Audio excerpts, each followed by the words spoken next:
Hello and welcome back to another episode of Charla Football. I'm your host, as always, Gerardo, accompanied with Tomas today. Welcome back to the pod. I know it's been some time since we've recorded together, but Tomas, thank you for hopping on. We got Premier League, we got La Liga and Liga MX that we're ready to talk about. Some surprise results, and I think we'll start with the biggest surprise, Bournemouth versus Arsenal. But before we get into everything, make sure you guys subscribe, follow, check out all our links down below. And Tomas, how are you doing today on this Monday? And were you surprised with this Bournemouth Arsenal result? I actually I was hoping for Arsenal to lose, but yeah, I was still surprised that they lost. Oh, that was crazy because Bournemouth haven't been a surprise, I guess, in the league so far. They're in 10th place now with their win against Arsenal. And for at least for the beginning part of the game, I thought Arsenal were a little better.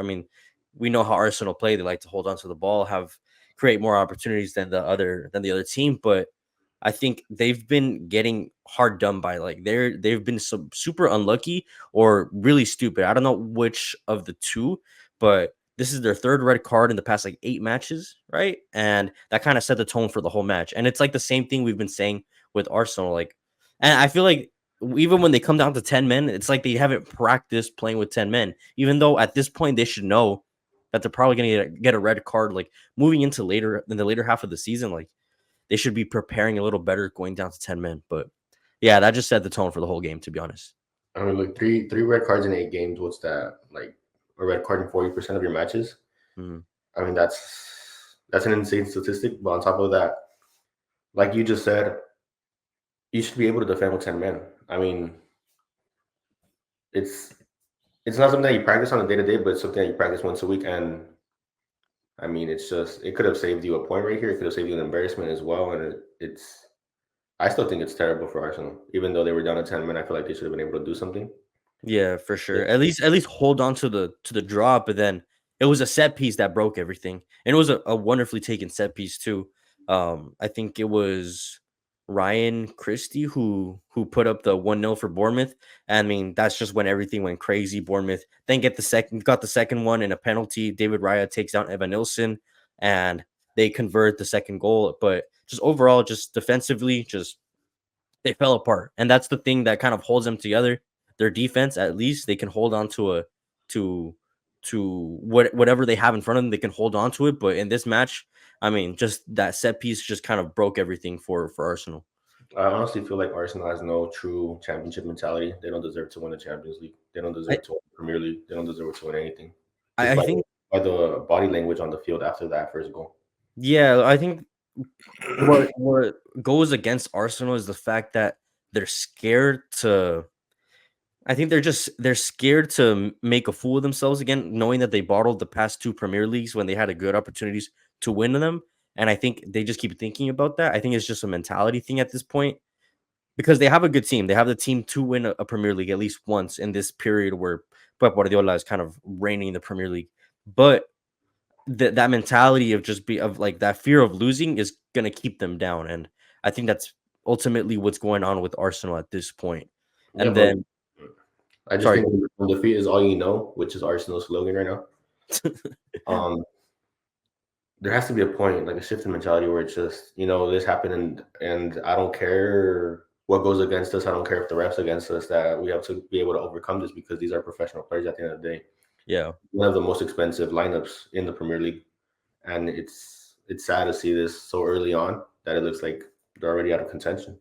hmm like you just said, it's early on. I don't know if we can count them out necessarily because anything can happen, but you cannot let these kind of points slip away at Bournemouth. You have to be getting results because, City on the other end, even when it looked like, and we'll talk about it, when it looked like they were going to lose or even draw the game, they still find a way to go through. Like they don't give up, whether it's with 10 men, 11, doesn't matter. Like I know it's a lot more difficult when you have 10 men, but anyways, and it was crazy, and I just want to throw the stat in there that the only two managers to defeat Arteta this season are two other Spanish coaches, Iraola, the one from Bournemouth, and then Unai Emery from Aston Villa, and they're from the same area in the Basque Country, area called Gipuzkoa. So like the fact that this little province in Spain are producing world class coaches, and now they're causing the downfall of Arteta at this point, but yeah, we'll see what happens very early on in the season. But It is early on, but think about it like this: Liverpool's probably not gonna lose to Bournemouth. City's probably not gonna lose to Bournemouth, yeah, that or we have. a team of their caliber. So it's Mhm. just like this is big. This is pretty big. This could lead up to who wins the Prem. Definitely. Because, like, looking down at match day 37, 38, whatever, and then if fucking City win the Premier League by like 2 points, that could have been those 2 points that, or those 3 points really, that Arsenal could have gotten at this game. But let's move to another big result in the weekend. I guess not one of the bigger games, but Aston Villa maintaining themselves in good form. They're still up there fighting for maybe they can even get top four once again. Fulham versus Aston Villa. Villa with a 3-1 win. I really wanted to mention this game because obviously, I mean, we have to talk about Raul Jimenez, not just from a Mexican standpoint, but it's good to see a player of this caliber coming back in the way that he has. He's been on fire. We know he's been consistently scoring now. And a lot of people are like, well, is he on his comeback? It's very early to tell if he's coming back. But I think based on this performance, and yeah, they did lose. I mean, it's just good to see given that he really almost died in that injury that he sustained a few years back against David Luiz in that set piece that put him sidelined for some time. And it's taken a lot of time to get his confidence back. But it looks like whatever Fulham are doing, it's kind of tailoring to Raul Jimenez. And I just wanted to throw that in first. It's good to see a player like Raul Jimenez coming back strong in the Premier League and putting the numbers that he has so far. He's consistently scoring, so that's what we want to see for Raul Jimenez for Mexico. And I want to talk about Fulham real quick. I'm kind of comparing them to like that Wolves from like 1920, that Wolves team that would be taking points away from the big boys. I think Fulham can do that this year, but it's just their defense are just super shaky because attacking wise they have a good attack, but it's just that defense that just they can't see out games all the way. From what I saw from Fulham's offense and from Raul Jimenez is that Raul Jimenez has changed quite a bit. Before he was that prolific striker that would create, and yes, he would create a lot of chances, but it was more of a finish first type of striker. Create second. Mm-hmm. And now it's kind of like a creative type of striker. I mean, he has 5 goal contributions in the last 8 games, and 4 of them are assists. Mm-hmm. So it's just it's a little bit different, but it's good to see that he's in form again. But yeah, I'd have to agree. What holds Fulham back is definitely the defense, especially the holding mid position as well. I couldn't name you the holding mid right now, but he kind of lacks what a strong holding mid would, to protect that final pass into the opponent's striker. But other than that, I think Fulham is a quality side, and Aston Villa is obviously, they just have a better coach and a better squad. Yeah, overall, Aston Villa do have the better squad. Fulham, surprisingly, were going into this game unbeaten at home. They received their first loss, but it makes sense. You're coming against a very good Aston Villa team. And then they were trailing with 10 men as well. So, I mean, it's very difficult. Like we already talked about with Arsenal, it's very difficult playing with 10 men and trying to sustain a result, especially against teams of that caliber like Aston Villa that have, I mean, world-class players almost in every line at least. So, good win for Aston Villa. I think they maintained themselves, I want to say, in fourth. Let me double check. Yeah, fourth place with 17 points. So good for Aston Villa. They got their midweek Champions League games coming up. So it's just about finding that good consistency for Aston Villa, that good balance. Moving into Wolves versus City, this was a good matchup given that Wolves were they started off really well into the game. I mean, they had a lead and were holding on for just quite a bit until Guardiola. I mean, he decided to be like prime Beckham, putting up a goal in the top right hand corner. And I was watching some Guardiola highlights because I saw that he has like more goals, one of the most goal contributions as a defender, like in the Premier League or something like that. But like when he's outside of the box, moving from his left foot, which is his preferred foot, into the right foot, it's like his right foot looks like his strong foot, bro. He can put a ball top left, top right with his right foot outside of the box wherever he wants. Like he's surprisingly really good with his weak foot. Yeah, I know. I've noticed that at City. I mean, even in any term, not even just shooting and building a play, but I mean, if you want, a receipt of his right foot, there's the go versus Madrid as well. Yeah, exactly. Like he has a very dominant weak foot, surprisingly, and that's not really the tell, especially with center backs. Like there's somewhat almost one footed, especially left footed center backs. They're always left footed, but he performs very well with the right foot as well. And yeah, that goal against Madrid, now this banger against Wolves, tying the game, and it was kind of at a stalemate. Yeah, City probably had more of the possession, more opportunities. They couldn't really break through Wolves, but I mean, I thought Wolves were gonna try to get away with something because they only have 1 point in the league, bro. And this could have been at least their second point. They're dead last, probably gonna get relegated if something isn't fixed quickly. But I mean, unfortunately for Wolves and the dying, like literal last minute of the match, John Stones saving City once again. I think he's already done that this in the past few games, no, where he saved City in the Yeah, last minute. I think it So was versus Arsenal. he just has that clutch. He has that clutch gene. It's inside of his body, and he came up crucial in this match from a set piece.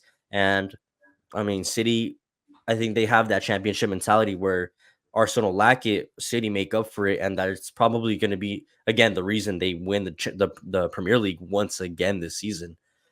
There really is no stopping them at this point. Holland was pretty kept quiet, but I mean, you don't need your 40 goal a season striker to always show up when you have quality players on every part of the field. Yeah, that's true. I mean, Holland is going to be the most guarded player throughout the match every Yeah, game. for sure. He's going to get two, maybe even three men on him, and it's just, I mean, you have to deal with it. Your midfielder has to show up. Your wingers have to show up, and They get. did. That's exactly what happened. Now, moving into the game of the weekend that everybody was looking forward to, Liverpool, who maintained themselves in first place. Obviously, they're probably the main competitors with City right now, given that I think they're on the same amount of points. Let me just double check that real quick. Oh no, Mhm. Liverpool have 1 point more than City. Um, Chelsea, who have been, I mean, inconsistent, consistent. They were finding some good form under Maresca.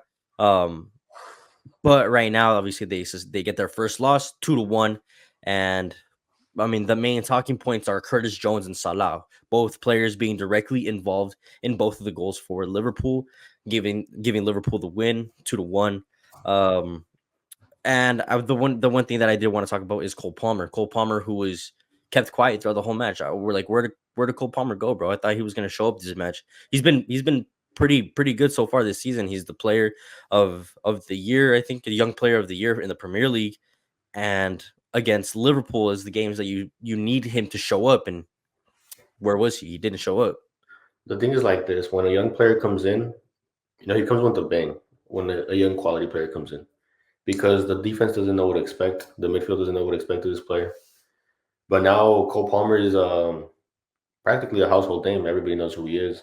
Mhm. Obviously, they're going to prepare for him now, and that's just different. That's something that he's going to have to figure out, and we'll see how he goes from here. Being able to prepare himself for a defense that's prepared for him. Yeah, because that's what it seemed like. It seemed like Liverpool were tailoring their match kind of just to keep him quiet. Also, I don't think Cole Palmer was that sharp. Like every time he had the ball, I mean, some scrappy touches. Really couldn't find another player. There was this one moment where he tried to control the ball. It just kind of bounced right off of his foot. So he didn't look like he was either all in the match or maybe it just wasn't his day. I mean, anything could really happen in the mind of a footballer. But That's how the Anfield pressure works on a player sometimes. And I mean, probably I believe that too because playing at Anfield isn't for everybody. yeah, But when you were expecting a moment of brilliance from the likes of Cole Palmer, really just never came. Nico Jackson did come up. I think he came out injured, but he did get his goal in the first half, I believe, to tie the match. But I mean, Liverpool, just their quality is just it's too much for a team like Chelsea and Liverpool. Like we just said, they're fighting with City in the Champions League, in the Premier League. They're going to be fighting for first.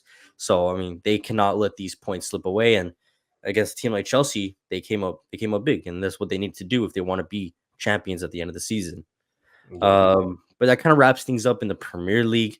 Moving to La Liga, Celta Vigo versus Real Madrid. Real Madrid, who are surprisingly, they're still undefeated, and they haven't lost in La Liga, I think, in like 42 matches. Right now, the record for most La Liga match wins in a season is set by Barcelona.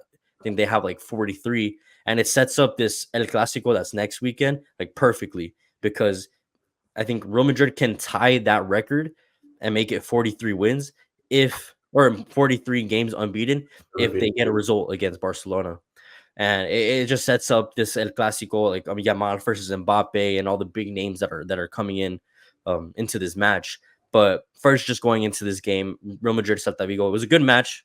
Celta Vigo they're not an easy team to play against when you're playing at their home, but I mean, Real Madrid at the end of the day, they have that clutch gene. They were able to come out on top. They have that championship mentality, like City do exactly, where even where things are against them, they're gonna come out on top. And the biggest surprise was the whole formation switch. I mean, we've seen Real Madrid, Ancelotti. We know his famous 4-4-2 little diamond in the middle. He didn't come out with that. And recently he was playing with the 4-3-3. He didn't come out with that either. It was a 3-5-2, which is something that we don't really see from Ancelotti. We don't see from Real Madrid. But I saw that playing in this formation, they didn't look comfortable, which is why Celta Vigo for the most part were the better team. But I mean, when you have a player like Mbappe and you give him just a little bit of space that he was given in that first half, he was like in the top of the 18-yard box, just completely free, unmarked. The ball comes to him off of a Celta Vigo mistake. And I mean, he's going to take advantage of that, even if he's not in his best form, even with all the drama, all the scandal. I mean, you've been hearing all these murmurs and rumors about things that are just coming out in the media trying to put Mbappe down. And I mean, he put up a top class fucking goal. So, um, I mean, Mbappe. I don't know if he's coming back. I don't know if it's gonna be prime Mbappe that we're gonna start seeing. But the fact that he scores before El Clasico, I mean, Barcelona should definitely be worried because that's one player. That's just another quality player that you have to be worried about. Besides Vinicius, besides Bellingham, it's just you got to be careful with Mbappe for sure. I'm gonna say it like this: this is Barcelona's Clasico to lose Yeah, because I think yes, Real Madrid's winning, but they're not beating really quality opponents. But other than that, let's look at it like this: neither have Barca. They have not beat quality opponents. But going into this fact to who looks better, like who does it with more style, who does it with more of a sense, it's Barcelona by far. I mean, yeah, look at how they're playing. They're playing fluid. They're doing these insane like triangulaciones, which you rarely see from a Barca, at least in the modern era. And I yeah. remember 2015, 2014, yes. But it's just Barca looks a lot better than Madrid right now. Maybe Mhm. player by player, their Madrid maybe has the edge, but as a whole, as a team, I think Barca looks a lot better than Madrid. I agree, and we'll definitely touch on Barca. And I mean, they like you said, they're fluid. They're And they, scoring on they can teams finish the like season. And they can finish the season as well. yeah. They're just they're an intense team. They play with a lot of intensity, and the way they just score 4 or 5 goals against oppositions, it's just we don't see that from Real Madrid right now. Real Madrid are scraping by teams, but they're getting the wins, which is the most important thing, and they remain undefeated. Whereas Barcelona, they already lost in the league. They lost, I think, in the last league match against Osasuna. Right. And those are the things that kind of separate Madrid right now and Barcelona, even though Barcelona do remain on top. I mean, it's just dropping points like that. You can't be losing against Osasuna away from home if you want to come out champions because Real Madrid, regardless if they're playing good or bad, they're Madrid. They're gonna find a way to win. And that's exactly what happened. While the game was tied 1-1, Luka Modric, the player who is 39 years old, he becomes the oldest player for Real Madrid to future a game, a professional match for Madrid at 39 years with 40 days. And he surpasses Puskas, bro. He surpasses Puskas from like 1966, a record that was held on for like 50 plus years. And he's the one that gives the game-winning assist into Vinicius, who just, I mean, he taps the ball around the goalkeeper and then finishes into an open net. But Luka Modric, bro, I just have to always shout him out because I think he's just one of those players, kind of like Human Son, where you just can't hate him, even from a Mexican standpoint. Because I remember like those that famous phrase that he was talking shit to Memo Ochoa before the clash against Croatia. We hold Croatia no never- feelings because they lost though. Yeah, exactly. I just remember him like talking badly, but ever since then, I mean, he's definitely made up for it, at least from a Mexican standpoint. But he's just one of those timeless class players that you just cannot hate because it's just kind of like Tony Cruz, where they're so good, like they're so good that you cannot really say anything bad about them. And at 39 years old, to still be performing the way he is, to be giving game-winning assists, I mean, it's beautiful to see. Honestly, it's beautiful to see. No, I completely agree. I mean, Modric has always been one of those players that I pick on FIFA that I spend 200, 300 million on. But I mean, there's nothing really much I can say. He's 39, but he's still balling out here like he's maybe not 27, but like he looks like a cool 33, 34. Yeah, I think his role is perfect. I mean, the final 20, 30 minutes of the match, it's enough for him to influence given the quality that he has. And I mean, he showed that in his match, giving the game-winning assist, and that's what separates right now Real Madrid and Barcelona. Now, moving into an Atleti team who they are unbeaten in the league, but they're just not brilliant, and they haven't been brilliant. We haven't seen an Atleti team that that won that league like 2 or 3 years ago with Luis Suarez. It's not the same Atletico team. They they were trailing against Leganes for most of the game. Leganes took the lead in the 30th minute, I believe. Nupa beating Oblak at the near post, and it took until like the 70th minute for Atletico to finally wake up and trigger a comeback. It was Sorloth who triggered the comeback, a nice little backheel finish. And then, of course, Griezmann, who gave Atleti the lead, making it 200 goals and assists for Griezmann in La Liga. And he's another player, kind of like Luka Modric, where he's just timeless, just underrated by far. I mean, I think Luka Modric is fairly rated, but Antoine Griezmann specifically, I think he's completely underrated. Probably should have a Ballon d'Oro under his belt, given that amazing 2018 campaign that he had when he won the World Cup. I think he won the league and everything as well. Um, Antoine Griezmann is just one of those players where, I mean, he's just a silent killer, just silently making history. 200 goals and assists in La Liga is an insane stat. I think he's still fairly in his prime. He's like 32, 33 years old. So he still has a few more years at Atletico Madrid for sure. But yeah, since then they made it 2-1, then the 3-1 in the last like 2 minutes of the match. And then another honorable mention is Guiliano, I think I'm saying his name right, Guiliano Simeone, Cholo Simeone's son. He came off the bench and he was instrumental in the first two matches. I mean, the first two goals for Atleti. So I just think that's really cool, given that it's his son playing for, I mean, Atletico Madrid. I'm sure that probably is crazy. I mean, imagine like your dad is the coach of your team and professionally. Secondly, um, and then you're coming on and you're being influential. Imagine how Cholo Simeone feels at his heart seeing his son like perform the way he did, and then as the son, like getting those two instrumental pieces of play and to be involved in those first two goals. I mean, I'm pretty sure it's just an awesome feeling to be playing for your dad. Yeah, I mean, a lot of people hold controversial to the fact that some coaches debut their children, but I think it's not that bad as long as the coach or the father is like he's just like as how would I say, like exigente as with his players, his regular players. And Yeah, I mean Cholo Simeone is a character that we know to be, I mean, he asks the most of his players whatever is the most that they can give. And that's clearly what he asked of his son. I mean, his son is quality, he's clearly built for this team. And on top of that, obviously I'm pretty sure the son feels an extra pressure of wanting to, you know, perform for your dad. because if his son fucks up or his son has a bad game, everything's gonna be like, oh, like, you're just playing because you're his son. So it's a double backlash on the child. Yeah, for So sure.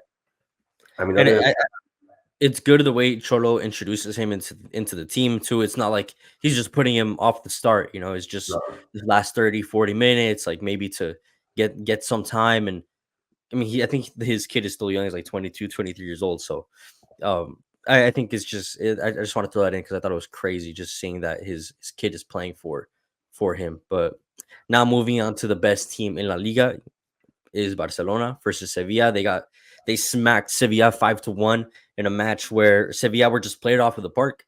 Going into this game, Barcelona against Sevilla have an incredible record. They've gone 17 games without defeat against Sevilla, and obviously looking make it 18, and that they did, defeating them 5-1. And it's an important win for Barcelona ahead of El Clasico because, like we already said, it's the record firstly of of most games going unbeaten in the league. But then also, I mean, it's El Clasico. You cannot lose El Clasico because that's going to set the tone for La Liga. Because if Real Madrid beats you, I think Real Madrid have the opportunity to overpass you. So definitely you have to win these kind of games, especially against Sevilla, who have not been performing to what we're accustomed to. A Sevilla team that win the Europa League, or they're always in the top 5, top 6, fighting to get into Europa League spots. Sevilla right now, they're not, they're like a past, they're their past self. They're not them anymore. Yeah. But for Barcelona, I mean, Lewandowski gets a brace, another brace, another, and he reaches 12 goals in the league. And it's crazy how a lot of people, even myself, wrote him off because he's what, 36 years old, fairly past his prime. But I mean, he's running back the clock, running back the time a little bit, and he's, I think the second highest goal scorer is Mbappe in the league, and Mbappe has 6 goals, so he has double that. And that's also another thing that I wanted to throw in, the fact that Barcelona in just 10 matches they have like 33 goals for them. They score 33 goals, and that's an insane output for just 10 games. That's what, like 3 goals a match about. Yeah, I mean, like Barcelona can lose the Clasico and they'll still be ahead because of the goal Goal differential, difference. because they have 23, and I mean Real Madrid has 14. Hmm.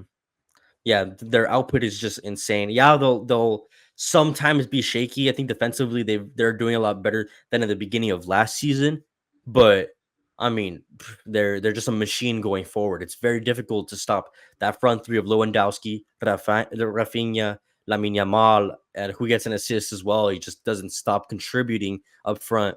Pedri, who so far he's injury free. And if you have a Pedri who's injury free, he's just one of the best midfielders in the world. He's a joy to watch on the ball. I think the biggest storyline of this match is the fact that Gavi's finally back, a player who has been very influential since his outbreak into this team. I mean, he started like at 16, 17 years old, breaking into the team. And I mean, he's now a fan favorite. He's a world favorite. A lot of people enjoy watching a player like Gavi because he's one of those players that will dive with his head, for example. And this he gives us moments of brilliance, but also moments of aggression, of passion. You know, for as a Barcelona fan, I mean, that's what you want to see from a player like that. And he's still young, so he was out for almost a year with an ACL injury, but now he's finally back. And I think the image that just capsulates all of it and capsulates all the emotion and the beauty of it is when Pedri's coming off for Gavi, and then Pedri, who has the arms band, he gives it to Gavi and he puts it on Gavi's arm, and then everyone's screaming Gavi's name, and you can see him tearing up a little bit. So I thought that was just beautiful because, like the same thing how we're talking about with Raul Jimenez, players that are out for such a long time, you don't know when they're going to come back necessarily, and then you see them come back the way they do. I mean, it's just beautiful to see because you don't want to wish harm on any player, on any professional, on any person. Yeah, So I thought that was very emotional. It was beautiful to see. And yeah, I mean, it sets up this El Clasico perfectly because we have the return of all these incredible players like Gavi, Frankie de Jong, Pedri, who's injury free, Lewandowski, who is on top of his game, and then you have Mbappe, Vinicius, Bellingham, Rodrigo, Luka Modric, who's still performing and coming off the bench. I mean, bro, it's gonna be one of the best El Clasicos that we can watch since probably the last one between Ronaldo and Messi, 2016, maybe. It could be on that par because I mean, since then, the Clasico has given us good moments, but I think this is going to be a good one to watch this weekend. So definitely we have to keep an eye out on that game. Now, moving into Liga MX, the best league of all. We already know that. I don't think there were too many surprises. I think the biggest surprise was El Clásico Regio, given that Tigres are fairly dominant in the Clasico Regio. But I mean, we'll talk about that scoreline. But let's start with Puebla versus Cruz Azul because we have to talk about the first place and one of the best teams in Liga MX, no doubt Cruz Azul, who have that championship gene, have that champion mentality. Let's see if it's enough going into La Liguilla. I mean, we're what, 12 games in right now? So yeah, we still have a few more games, 5 or 6 more games until we get to that spot. But Cruz Azul they're on track to making a record amount of points this season. I was kind of looking it up and researching a little bit, trying to see who was the last team to reach. I mean, even past 41 points. And I mean, in the modern time, I think Cruz Azul were like the only team to also record 41 points in a season. So I don't remember a team reaching more than 41 points.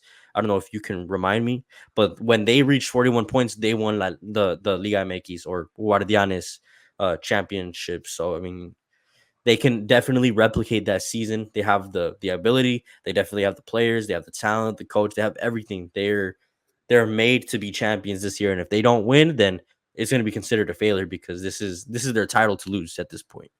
I mean, they've looked the most dominant. They've been able to defeat um, America this season, and they've been also able to defeat Chivas. Hmm. So their two biggest games, maybe not on paper, but on what it means to them. I mean, they've won. So this is really theirs to lose. There's no team that I think can be Cruz Azul at home, Yeah, which is rarely if they end up in first place, that's where the championship would end up at. But I mean, Cruz Azul has everything. They have a strong midfield. They have strong forwards. I mean, Rotondi, one of the best players in the league. He's been a really good protagonist for Cruz Azul. hmm, But just getting into this Puebla match, I mean, Cruz Azul was able to miss a penalty and still win. yeah. A penalty that Jorge Sanchez should not have taken. I understand that he's making his comeback, that he's performing a little better, but I mean, why is Jorge Sanchez taking a penalty at the end of the day? You have other players that can definitely do that. I mean, you have the Greek god Giacomakis, who has been very quiet in Liga MX, but like underrated. He's I think becoming one of the better signings of the league next to Paulinho because he already has like 6 goals and 3 assists in the last 10 matches played. So, and they're on not all of them have been starts. So in the past 7 starts to have 6 goals and 3 assists to his name, I mean that's pretty decent. It's very good output right there. Paulinho obviously has incredible numbers as well. I think he's leading in every line of stats. But Giacomakis, one of the best players for Cruz Azul, one of the best players in Liga MX, no doubt. He could have definitely taken that penalty instead of Jorge Sanchez, bro. I don't know Yeah, why I they definitely chose would have Jorge preferred Sanchez. it. I mean, Jorge Sanchez one. I've never seen Jorge Sanchez take a penalty outside of a penalty shootout. Hmm. So Same. it's just like, and this isn't a game to experiment because you're playing. Yes, you're playing Puebla, but you're playing Puebla away. Yeah. You know, it's not a game to experiment. That could have very well led to you losing. I mean, if Puebla would have scored before Cruz Azul, they could have been able to lock it up. Yeah. I think what was disappointing from a Puebla point of view is that they kind of gave up after the first 15-20 minutes. It was just there was no offensive output. It was just all right, let's just try to hold on to this 0-0 and then we'll see what we can do going forward. But there was nothing offensively. It was just uh I wouldn't even say defensive masterclass because they were just ran through at the end of the day. I mean, Cruz Azul in the first half created like 3-4 chances. They hit the post. There was a few good saves from Wacho. But I mean, eventually Cruz Azul just their quality just overpasses anything that Puebla have. Because I mean, the only quality player that Puebla do have is Luis Quiñones, who took advantage of a mistake at the back by Cruz Azul. He puts it like top right hand corner, beautiful strike. But besides that, it What, was pretty what, much quiet. what was Piovi thinking? Yeah, I don't know. I think it was just kind of like an excess of confidence in in that position because the way I mean you can see in his body language too. I mean, Luis Quinones is right there in the middle. The other center back is on the other side, and he just looks kind of like, oh, like I'll easily complete this pass, just like chip it right over him, not a big deal. But it's just being overconfident the way he was. He just wasn't fully focused. He just doesn't even hit it with conviction. It just kind of slaps the ball into Luis Quinones' chest, controls it, and just places it where he wants to.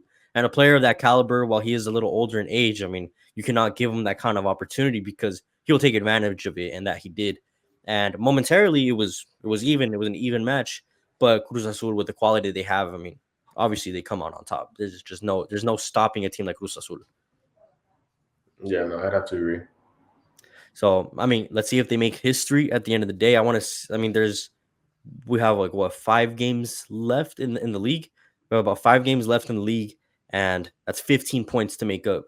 So they can definitely end up in with some record breaking numbers. I would want to see that'd be very interesting.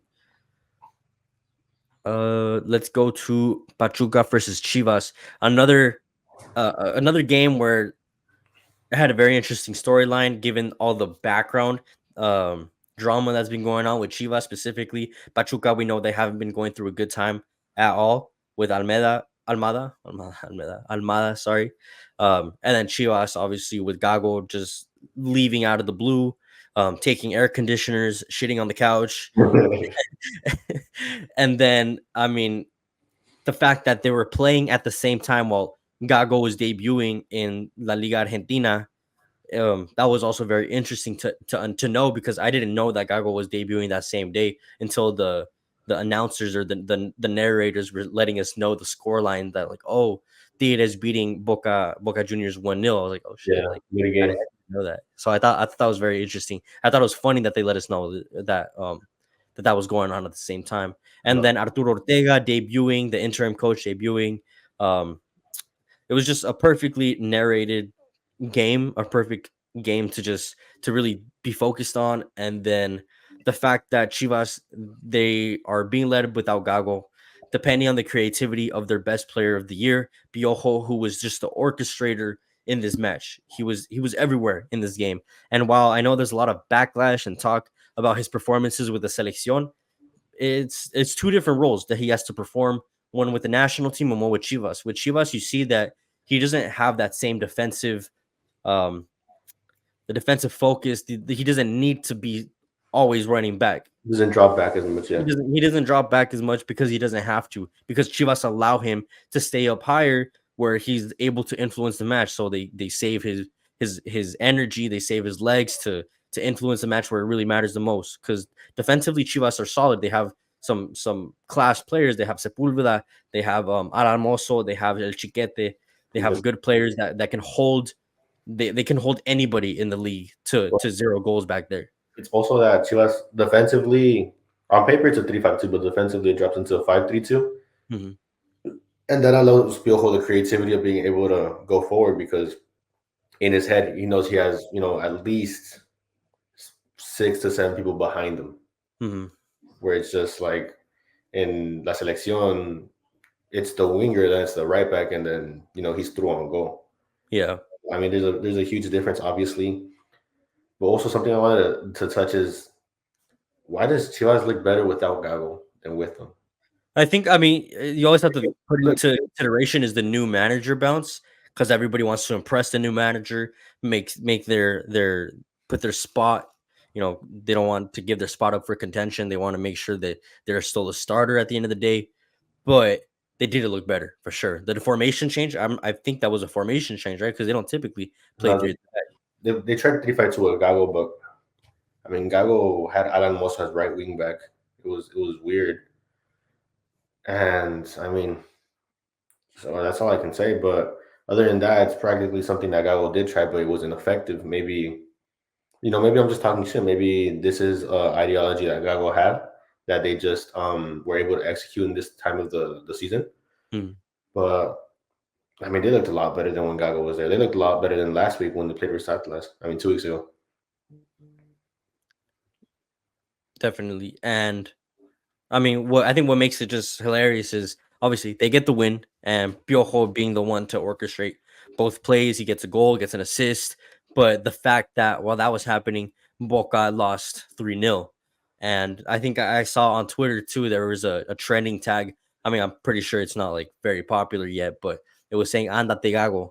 So people in Argentina are already losing their head because Boca lost 3-0. They want Gago out, even though it's just the first game. I thought that was just very ironic. But I mean, it's unfortunate. It's what's probably gonna happen given that you're leaving one of the best teams in Mexico, then just kind of ditching them for Boca. And I understand Boca is his like love, that's his team of his heart, but like, I mean, it's just very disrespectful to an institution like Chivas leaving just mid-season. I mean, there has Yeah, to be something in his contract that said if Boca come calling, I'm able to go, but I have no idea what the fuck happened there, bro. yeah. It's just Boca's that team that they are as big as they once were. Let's be honest.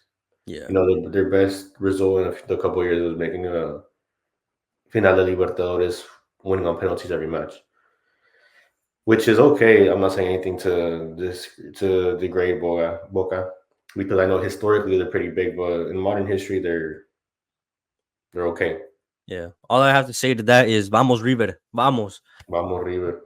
I've always been a River Plate fan from the heart, bro. I also Honestly. want to talk a little bit on Chivas because of obviously a lot of the stuff that happened in a couple of weeks. Quique Setien being linked to Chivas through Fernando, what's his name? Hierro. Fernando Hierro. What do you think about that? I I mean, I don't know. He doesn't strike me as a coach that should be coaching in Mexico. I mean, I think it was just smoke because I saw that too, but I think it was just smoke. Like it was just trying to hype up some of the managerial options, but I don't think that's a coach that Chivas need. I mean, I think according to this one, the journalist that said that Fernando Gago was going to Chivas and the journalist that said that Paunovic was going to Chivas came out with that he was contacted. So I believe that he was at least contacted. Yeah, The thing is that he said that would be next year, after the December, upcoming season, right? January. And I'm just thinking, how would Kikis at the end fit into the scheme? And after watching Chivas play yesterday, I mean, I feel like the only option is Matias Almeida.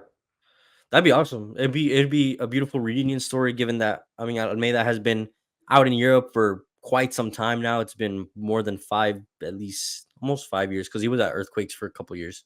So it's been at least like maybe like 3 4 years that he's been in Greece. It'd be nice to see him return. You know that people in Guadalajara, they love him dearly. Chivas fans love him dearly, and he did provide the last championship for Chivas. So I think it would be a beautiful return for them. I think there would be a lot of hype around it for Almeida and for the team as well. So I think that's a better option versus Quique Setien because at least Almeida has a little bit of background in Liga MX, and he's already has that experience in the league versus Quique Setien, who hasn't been coaching. First off, he's without a team, and then also he hasn't played in Liga MX. He has no idea about the players, about the quality. I don't think he even keeps up with Liga MX. One of the I forgot. He's a famous Liga MX journalist. Commented on this other journalist saying that Quique Setién, managerial links, and he said that he would like him better as a director deportivo, which I think is not a bad idea because he knows the process of developing players. He knows which players could possibly be able to rendirle. And I was just thinking, that would be good, Quique Setién as a director deportivo, Matias Almeida as a coach, because unlike Fernando Gago, Matias Almeida actually does have a release sentence that if Chivas comes knocking on the door, they're the only team able to buy a release clause. So I mean, that would be a bad show. That'd be good for Chivas. We'll see how Arturo Ortega does because what if he performs well in this final season? That's also something my dad was saying. He was like, if Arturo Ortega wins, he said if Arturo Ortega makes a semifinal, you owe him to give him a full season. Yeah, at least like give him the preseason, let him build his own squad, and then you can wait at least a few more. You can wait a season after to see if you need another coach or not. But honestly, he did not look bad on the subs on his play calling on what was up with him because I know we depend a lot on Piojo. I'm not saying that Arturo Ortega is this master genius because this team was practically already built, but the subs came at a perfect time. They were. I think what helped Chivas a lot too is besides the managerial boost, it's also proving to people that they're not a joke. That Gago might have left them, but Gago's the one that looks dumb, not the players, not the institution. Because a lot of people were trashing down on the players, trashing down on the institution, saying that if Chivas was a bigger team, then Gago would have stayed, but that's not necessarily the case. The thing is that, which is also something my dad was saying, my dad is more of the idea that we need coaches that come from under, like maybe give the Tapatio coach, he's won like two out of the past 4 championships. He deserves a chance to be maybe at least a interino, maybe like a under coach, which is really what Chivas used to do. Most of the championships came through those Chepo de la Torre's dad. Then it was Chepo de la Torre. Then it was one of his brothers, and all of them won championships. But other than that, I'm just thinking, what if that is, the secret of Chivas, that it's always been someone from the inside, somebody that actually feels it, because somebody the institution. Because Fernando Gago left Chivas because Boca's everything for him. Boca to him is Chivas to us. You get me? Yeah, exactly. You wouldn't want to coach somewhere other else than Boca than maybe Madrid, or you get me, like a big team in Europe.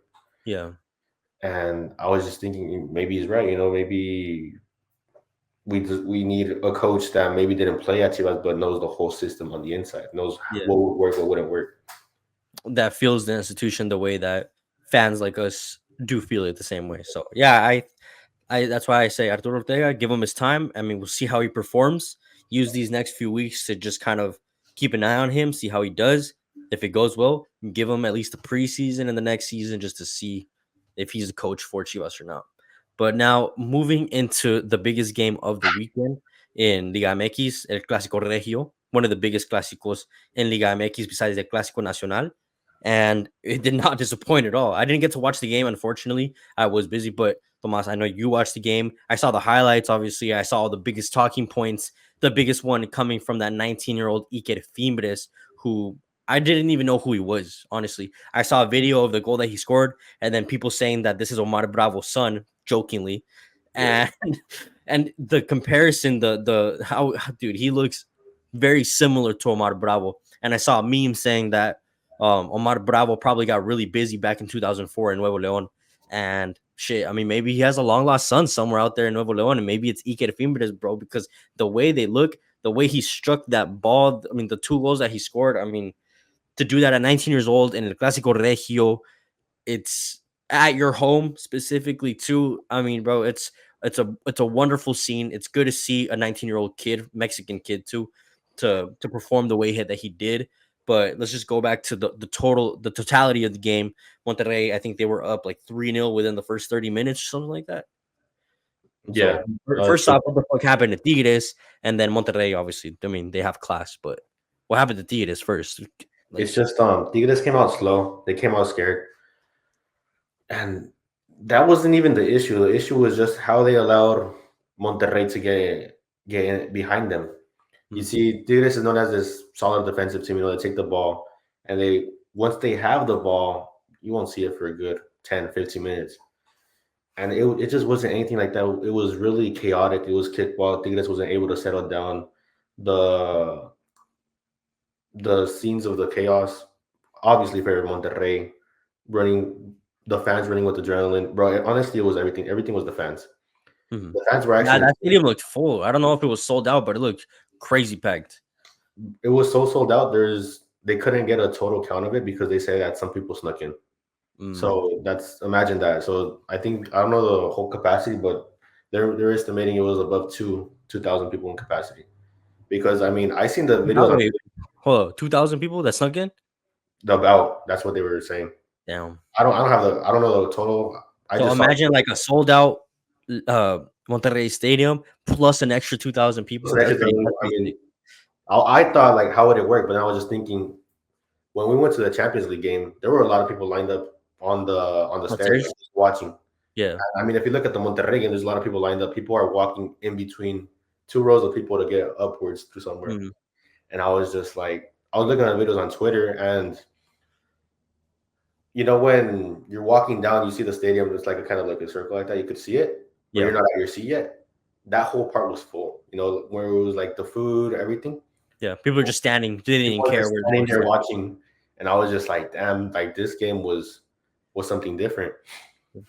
But I mean, other than that, going back to the match itself, I mean, Iker Fimbres go at the 5th minute was just chaotic. It was chaos. It was kickball for a second, then all of a sudden, I forgot which player it was, but they create a play. They bring it down, and then they kind of give him a through ball. He crosses it back to Iker. Iker hits it. It hits off of Nahuel into the bottom left corner. So it's like Mm. a chaotic goal. It's kind of Lucky. like A little lucky. A little lucky. it's like kickball. A play comes out of nowhere. They cross it back to him. He kicks it, hits off of Nahuel. I mean, the stadium goes crazy. I'm seeing fucking beer bottles fly. I'm seeing like the fans are going insane. And then the second goal Oh was no, dude. Imagine how it would have been there watching that goal live because that set piece from Sergio Canales was just from another world. I I was mean, I watching. Oh my, bro, you mentioned that it was like the best goal of the tournament, probably. I think it might be the best goal of the tournament. Not because, not only because of what it means to win El Clásico Regio, because it is the biggest Clásico in after Chivas America, but probably right now the most entertaining one because Chivas Mhm. America is more of like a a nervousness Clasico where nobody wants to get scored on, everybody's really defensive. This game was kind of like, let the best offense win. And it's just like, he hits it, and I'm like, oh shit, that's over. And all of a sudden, the ball dips, like hard dip. I'm not saying like slowly. No, it's like going straight, and then all of a sudden, it hits he hit it perfectly, obviously. And just his expression, because I mean, this player, Canales, he's played in Spain, he's played with important teams. Mm-hmm. And I've never seen him celebrate like that. I mean, the stadium went insane again. It blew up. It mattered to him just as much as the first goal. I mean, it was just, bro, it was. I think that what you're saying, like the scenes and then his celebration, what it meant to a player like him, he's not very old yet. I think he's like 33. He still has a good amount of time. Because The fact that he came there, the caliber that he played at, I wouldn't have expected him to celebrate. He'd probably be like just another day, but no, he was celebrating like he had scored in a World Cup final. yeah, he was saying like it's time, or it's my time. I didn't know whether he meant that about himself, saying like, oh, like I'm still here, like it's my time type of thing, or this is the time that Monterrey wins El Clásico Regio. I don't know exactly what he meant by it, but it was kind of like foreshadowing the rest of the match, because then Lucas Ocampo scores that penalty, no look, which was pretty insane. I saw that one, and that's just something that signature with Lucas Ocampos. But and then also the controversy on the penalty. Nahuel does touch the ball, but it's just like, I think he hits the player before that. Mm-hmm. But going back into Liga MX, on the average, when a play like that happens, if the goalie skins the ball, it's usually in the goalie's favor. Yeah, but he didn't. I don't agree with, and I'm glad the ref called it this way, but I was just thinking it's different this time. Yeah, it's but I mean, Lucas Ocampo, no look, that's insane. Let's be honest, I wasn't expecting that. But then Tigres answer back. Pizarro has like 3 rebotes with the ball. It goes in. A forced cross by Bruneta. And it's just, all of a sudden, they're fucking back in the game because one of the Monterrey players leaves his hand out too much, a little bit way too much. So was it 3-1 before the end of the half, or was it? It was 3-1 before the end of the half. Gotcha. All right. No, wait. No. Okay, so I remember now. The celebrations and everything caused the time to fucking go back so much that at the 51st minute, this is when the handball occurs. Okay. So it's a shot. I forget from my team, it might have been Bruneta. And the Monterrey fan, I mean, not the fan, hold on. The Monterrey player, he kind of, puts his shoulder out, but leaves his hand like out like that, but lower, kind of like that. The ball's going towards goal. It looks centered going towards the goalie, but it hits his hand and it's inside of the box. The ref obviously calls a penalty after going to VAR. Yeah. And obviously Gignac gets the ball, He has to convert because it's Gignac, of course. I mean, he's fucking Gignac. He puts the ball down. The stadium's buzzing. The stadium, he feels like I can feel the pressure watching it from home. And Gignac hits it to where he always hits, bottom left. Obviously, Andrada knows he's going bottom left. Andrada dives bottom left. Andrada gets a hand on the ball, but it's just too hard. Not enough, yeah. 3-2 at half. And it's so it's 3-2 at the half? 3-2 at the half. And it's just like, all of a sudden, Tigres was losing 3-0 in 30 minutes, and in the last 15 minutes. Shit. Imagine like the nervous energy going into like the second half, bro. Because it's 3-2. I mean, you thought everything was unicorns and rainbows being up 3-0, and then boom, just like that, Tigres turn the switch on. But then, I mean, going into the EP54 golazo, that could also be contender of goal of the tournament so far. Those 2 goals. I mean, 2 quality goals that were in this match, bro, honestly. I mean, that was just insane to watch. For how far was that hit? It was like 35 yards out, at least 35 yards out. I think it might have even been 38, 40 maybe. And the pace that ball was hit, it was beautifully struck. Like, and it wasn't like it was a floater. It was just directly. It was going directly into that right hand corner, bro. The thing with the ball also that I saw influenced Nahuel, the ball's going fast and straight up. Yeah. And a ball that gets shot at towards goal, it's usually going fast, but it's coming down. You get me? And you kind of see that in Nahuel's gesture where he's kind of waiting for the ball to come. Like he dives kind of at that middle point. Yeah. And the ball's just going up. And by the time he puts his hand up, he can't reach it no more. Yeah, the ball's already going like at the top of the fucking net right there, just Yeah, and it's just sinking in. it's fucking insane because this is a 19-year-old kid, and I'll touch on that later. But he fucking hits that. The fans are going crazy. Some fans jumped over. The Monterrey players are chasing him. He's running towards his dad. He jumps into the stands with his dad. He's hugging his dad, and the fucking fans around him are going crazy. Some fans are Yeah. hopping out and hugging him, and it was fucking insane. So you're telling me that his dad is not Omar Bravo then? Because No, that wasn't I did not see Omar Bravo in that video. his adopted father. Not kidding. No, I saw that. I didn't know if it was his dad or not, but I mean, now it He makes looks sense. exactly like Omar Bravo. I'm be honest. He just looks quite lighter skin tone, Yeah. but his facial structure, everything. I feel like Nah, that's a beautiful moment, it's bro. what Like a son. imagine seeing your 19-year-old kid score a banger in like the biggest match of your region. Like, bro, that shit he probably fucking felt amazing. And then he runs right to you, giving you a big hug, a big old kiss on the cheek. Like, bro, that shit could I mean, I don't know. That can make me tear up right now, honestly, thinking about it. I'm I about to mean, start Project Mbappe in a few years, to be honest. the thing is that Iker and his father are from Sonora, right? They're from Sonora. Sonora does not have a soccer team. The closest team to them, or the closest soccer region, is Monterrey, and they've actually been Monterrey fans for a while. So Mhm. it's not even just scoring on the biggest rival, the most important in that region. It's like your childhood club. You get me? Your boyhood. Yeah. Not only that, your dad goes for the same team. Like So it, that's fucking that's insane. beautiful. That's beautiful. Now let's move into the final match of the Liga MX, match that went down yesterday. Pumas versus San Luis, a San Luis team who has been underrated. I guess they are still in contention for making it into La Liga into La Liga. My bad. Pumas, who also have been silently coming up ever since we made that episode with our boy Andre. Shout out Andre from Lad's Footy Show, where we were saying, "Oh, I don't know what's happening with Pumas. Like, I don't know how they're gonna get out of this position that they're in because they hadn't won a game.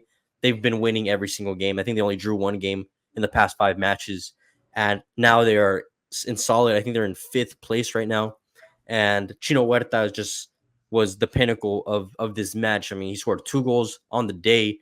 He has in the last 9 matches for Pumas, last 9 consecutive matches, he has 7 goal contributions and scoring in the last 3 games specifically for USA. I mean, against USA, and now these 2 games. There are these 2 goals in this match.